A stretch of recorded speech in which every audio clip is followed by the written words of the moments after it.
Mixed মিডিয়ায় তোমাদের প্রত্যেককেই স্বাগত।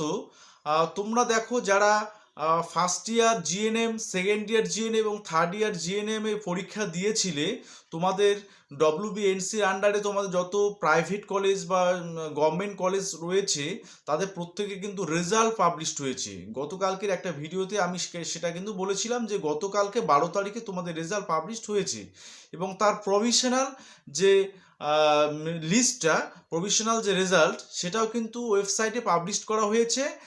সে ওয়েবসাইট থেকে সে প্রভিশনাল লিস্টটা থেকে কী দেখা যাচ্ছে যে এবারের ফার্স্ট ইয়ার বা থার্ড ইয়ারের মেনলি এই দুটো লিস্ট আপাতত পাওয়া গেছে। এই ফার্স্ট ইয়ার এবং থার্ড ইয়ারের পাশের সংখ্যা কীরকম বা ফেলের সংখ্যা কীরকম, কোন এনটিএসে কীরকম পরিস্থিতি, সেই বিষয়গুলো নিয়েই কিন্তু আজকের এই ভিডিও। যে কত সংখ্যক ফেল করেছে, দেখো ফেলের সংখ্যা কিন্তু ফার্স্ট ইয়ার এবার প্রচুর পরিমাণে রয়েছে। কেন এত ফেলের সংখ্যা, কোন কলেজে ফেলের সংখ্যা বেশি, এই বিষয়গুলো নিয়ে আজকে মূলত আলোচনা। ফার্স্ট টাইম যারা ভিজিট করছো, নার্সিং রিলেটেড সমস্ত আপডেটের জন্য চ্যানেলটি সাবস্ক্রাইব করবে। আর তোমরা যারা 2024 সালে এএনএম জিএনএম এন্ট্রান্স দেবে, তোমাদের জন্য কিন্তু বিশেষ বার্তা থাকছে। ওকে, দেখো আমি যে ফার্স্ট ইয়ার, বিশেষ করে ফার্স্ট ইয়ারের রেজাল্টের সম্পর্কে আগে বলি। যে ফার্স্ট ইয়ারের রেজাল্টটা যেটা দেখলাম, সেখানে দেখা যাচ্ছে কিন্তু প্রচুর সংখ্যক ফেল রয়েছে তোমাদের। আমি কয়েকটা এনটিএস এর কথা বলে নেই আগে, যে কোন কোন এনটিএস এ তোমাদের ফেলের সংখ্যাটা বেশি। আমি তোমাদের দেখো যে পিডিএফটা রয়েছে সেটা 401 পেজের একটা পিডিএফ। সেই পিডিএফটা টোটালটা দেখা সম্ভব হয়নি, আমি যতটুকু দেখলাম। কিছু কলেজ যেমন মালদা এমসিএইচ, এখানে প্রায় 15 জন ক্যান্ডিডেট ফেল করেছে 49 জনের মধ্যে। মালদা এমসিএইচ, তোমরা জানো যে লাস্ট ইয়ার বালুরঘাট এনটিএসে ঝামেলা হওয়ার দরুন আর সেখান থেকে ক্যান্ডিডেটদের মালদা এমসিএইচে ট্রান্সফার করা হয়েছিল বা সেখানে ভর্তি নেওয়া হয়েছিল। সেখানে 49 জনের মধ্যে 15 জন কিন্তু ফেল করেছে। Kolkata medical college and hospital, সেখানে কিন্তু 5 জন ফেল করেছে।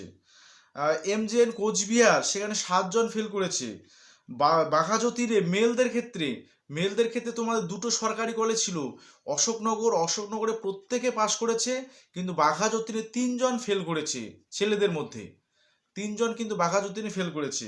জলপাইগুড়িতে 7 জন ফেল করেছে ফার্স্ট ইয়ারে, আমি ফার্স্ট ইয়ার জিএনএম এর কথা বলছি। বারাসাত এমসিএইচে ফেল করেছে 6 জন।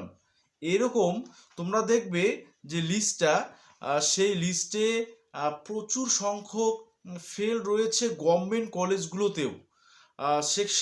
সে সঙ্গে তোমাদের যে প্রাইভেট কলেজগুলো যদি কথা বলি, তাহলে মানে প্রাইভেট কলেজগুলোর রেজাল্ট দেখে এক একটা প্রাইভেট কলেজে যা ফেলের সংখ্যা, একদম মানে সেটা হতাশ করে দিচ্ছে। যে প্রাইভেট কলেজগুলোতে প্রচুর পরিমাণে ফেলের সংখ্যা। আমি একটা জাস্ট উদাহরণ দেই, যেমন একটা প্রাইভেট কলেজের একটা উদাহরণ দেই, সেখানে 36 জন ক্যান্ডিডেট এবার পরীক্ষা দিয়েছিল, তার মধ্যে 29 জন ফেল করেছে। তাহলে ভাবা যায় যে ফেলের সংখ্যা, প্রাইভেট যে কলেজগুলো, প্রাইভেট যে এনটিএসগুলো, সেখানে ফেলের সংখ্যা কিন্তু প্রচুর। তো তোমরা যারা ফার্স্ট ইয়ারে এবারে উঠবে, অর্থাৎ এএনএম জিএনএম নার্সিং এন্ট্রান্স দিয়ে তোমরা চান্স পাবে, তোমাদের পড়াশোনাটা কিন্তু নার্সিংয়ে ভালো রকম করতে হবে। আর প্রাইভেট কলেজগুলোর ক্ষেত্রে বলি, প্রাইভেট কলেজে কিন্তু ফেলের সংখ্যা প্রচুর।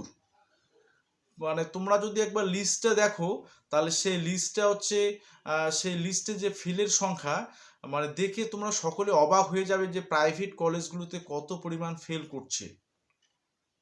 তবে এটা আশার বিষয় যে গভর্নমেন্ট যে, অর্থাৎ গভর্নমেন্ট এনটিএসগুলোতে ফেলের সংখ্যা কিন্তু সেরকমভাবে নেই।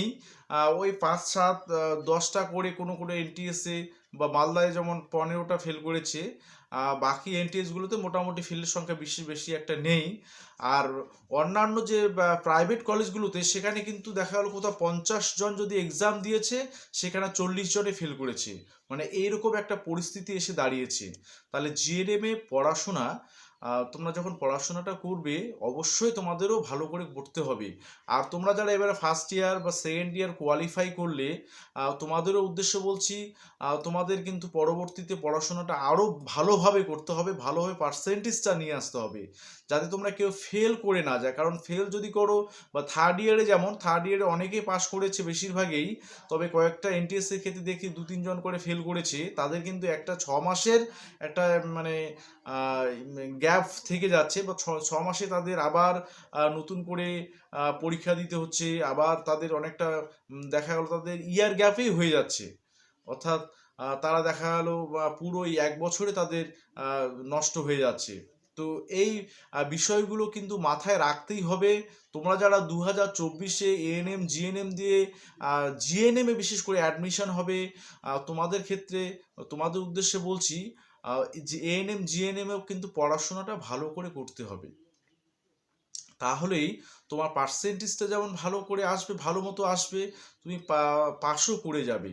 কারণ ফেলের সংখ্যা যেহেতু দিন দিন, কিন্তু গতবারেও আমরা দেখেছিলাম প্রাইভেট কলেজগুলোতে ফেলের সংখ্যা প্রচুর ছিল, এবারেও কিন্তু প্রাইভেট কলেজগুলোতে তার অন্যথা হয়নি, প্রচুর সংখ্যক ফেল ক্যান্ডিডেট রয়েছে।